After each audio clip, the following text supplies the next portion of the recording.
అందరికీ నమస్కారం. మనం మొదటి 4 భాగాల్లో పార్వతీశం ఇంగ్లాండు ప్రయాణం, దానికి కావాల్సిన సామాన్లు సమకూర్చుట, చెన్నపట్నం వరకు అతని ప్రయాణం, దాని తర్వాత బండివానితో, సామాన్వానితో, హోటన్ వానితో పడిన ఇబ్బందులు అన్నీ విన్నాం. తర్వాత ఏం జరిగిందో తెలుసుకుందామా?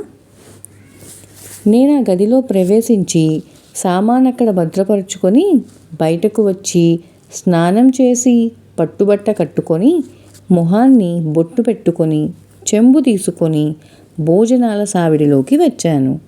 అక్కడంతా చొక్కాలతోటి కోట్లతోటి భోజనాలు చేస్తున్నారు.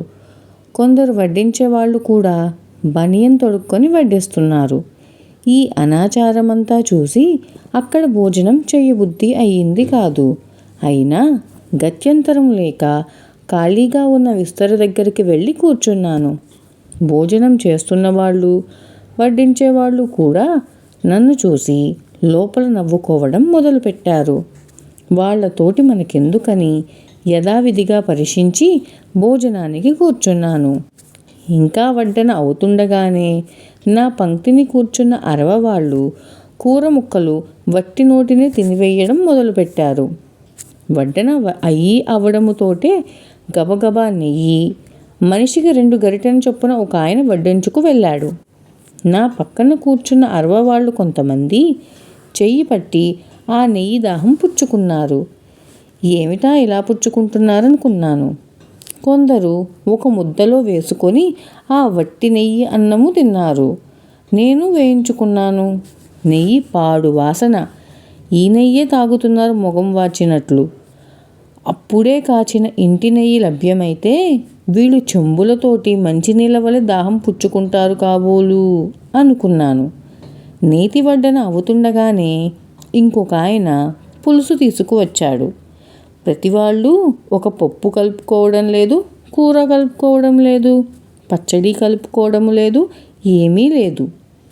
ముందుగా పులుసు పోసుకున్నారు, అందులో పప్పు కలుపుకున్నారు. నెయ్యి లేకుండా వట్టి అన్నము తింటూ అందులోనే కూర పచ్చడి నంజుకున్నారు. ఏమిటి అడవి తిండి? పాపము, వీళ్ళు తిండి తినడం కూడా ఎరగరే అని జాలిపడ్డాను. నేను శుభ్రముగా పప్పు కలుపుకున్నాను. పులుసు వద్దనేసరికి అంతా తెల్లబోయి నాకేసి చూశారు.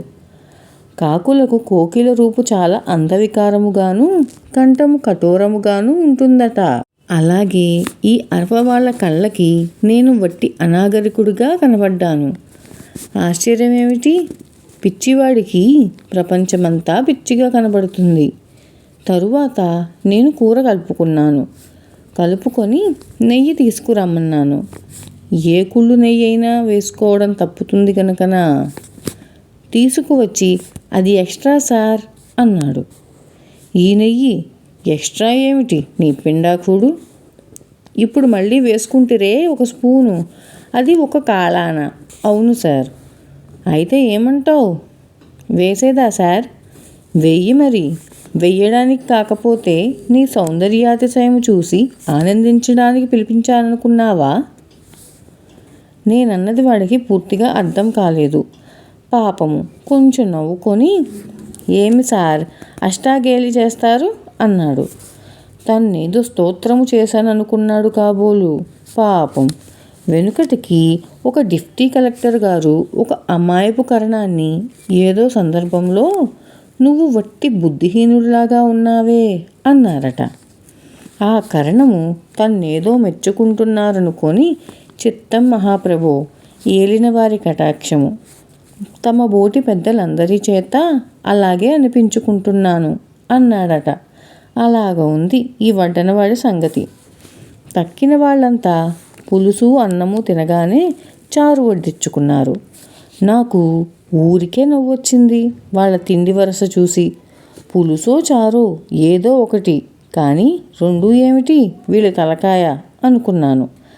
సరే, వీళ్ళు ఎలా తింటే నాకెందుకని త్వరగా 2 మెతుకులు నోట్లో వేసుకొని లేచి వచ్చాను. అక్కడ వరసంతా చూస్తే భోజనం చేసినట్లే లేదు నాకు. అంతా అనాచారమే. అన్నము చేత్తోటే నేతి మజ్జిగలు ముట్టుకోవడం, ఆ చేత్తోటే మంచినీళ్ళు ఇవ్వడము, చేతులు కడుక్కునే చోటంతా మెతుకులమయము. అంతా అనాచారముగా ఉంటారు. వీళ్ళకి అసహ్యం ఎలా లేదో అనుకున్నాను. భోజనం చేసి నా గదికి వచ్చి కాసేపు విశ్రమించి చొక్కా తొడుక్కొని ఊళ్ళోకి బయలుదేరాను. నాకు చుట్టుముడి గిరజాలు ఉండేవి. తీసివేయించి దొరటోపి ఒకటి కొనుక్కొని తరువాత రైలు సంగతి కనుక్కొని వద్దామని ఉద్దేశం. వీధిలోకి రాగానే నడి రోడ్డు మీద ఇంజన్ లేకుండా రైలు పరిగెడుతున్నవి. పొద్దున్న బండివాడిని అవేమిటని అడిగితే ట్రాంకర్లు అని చెప్పాడు. వాట్లకు స్టేషన్లు అవి అక్కర్లేదట, ఎక్కడ పడితే అక్కడ ఆగడమేను. ఈ ఏర్పాటు చాలా బాగుందనుకున్నాను. అక్కడ ఒక పెద్ద మనిషిని పిలిచి మంచి షాపులు ఎక్కడుంటాయన్నాను. మౌంట్ రోడ్డులో ఉంటాయన్నాడు. అయితే అక్కడికి వెళ్ళడం ఎలాగా అన్నాను. అక్కడ ట్రాము ఎక్కితే నేరుగా పూడ్చు అన్నాడు. ఇలా మాట్లాడుతుండగానే ట్రాము కారు ఒకటి వచ్చింది. దాని మీద రాయపురం అని వ్రాసి ఉంది. అక్కడ ఆగకుండా అది వెళ్ళిపోతున్నది. అయ్యో పోతున్నదే అని ఆదుర్దా కొద్దీ నాతో మాట్లాడుతున్నాయన మాట పూర్తిగా వినిపించుకోకుండానే ఆపండి ఆపండి అని కేకలు వేస్తూ పరిగెత్తాను. బండి కొంత దూరాన ఆగింది.